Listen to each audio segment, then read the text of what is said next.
முருக பக்தர்கள் அனைவருக்கும் என்னுடைய வணக்கம். ஏன்னா முருகனோட பெருமைய பேசணும்னா, ஒரு வார்த்தையிலலாம் பேச முடியாதுங்க. அவரு அவர் மட்டும் உங்க வாழ்க்கையில வந்துட்டாருன்னா, அவர் கண்ண திறந்து பார்த்துட்டாருன்னா, உங்களுக்கு எந்த குறையுமே வராதுங்க. அவ்வளோ ஒரு மிகப்பெரிய கடவுள் முருகன். முருகனோட ஆசீர்வாதம் கிடைச்சிச்சுன்னா, என்னன்னைக்குமே நம்ம எதுக்குமே கலங்கப்பட அவசியமே இல்ல. அப்படி ஒரு அழகான தெய்வம். தமிழ் கடவுள் அந்த முருகன் அழக பார்த்தாவே போதுங்க. நமக்கு எவ்வளோ கஷ்டம் இருந்தாலும் முருகா, முருகா, முருகா, முருகா, முருகான்னு நீங்க சொல்லிட்டே இருங்க பாருங்க.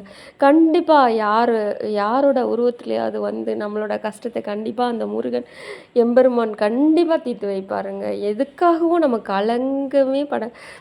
கலங்கி நிக்கவே கூடாது. அந்த முருகன்கிட்ட போய் சொல்லி அழுதுருங்க. அந்த மருதமலை முருகன் கிட்ட போய் சொல்லி அழுங்க.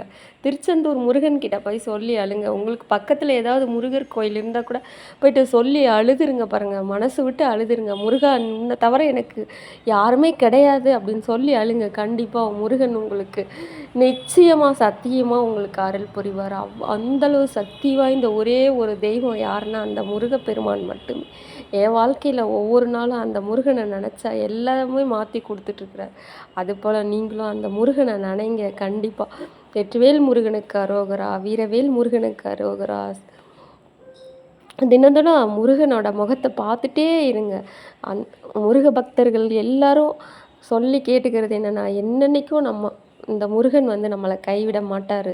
சத்தியமா முருகன நம்புனவங்களுக்கு என்னைக்குமே வாழ்க்கையில முன்னேற்றம், முன்னேற்றம், முன்னேற்றம் தான். முருகா சரணம், முருகா சரணம், முருகா சரணம். வெற்றிவேல் முருகனுக்கு அரோகரா! கந்தா சரணம். முருகா எம்பெருமானே!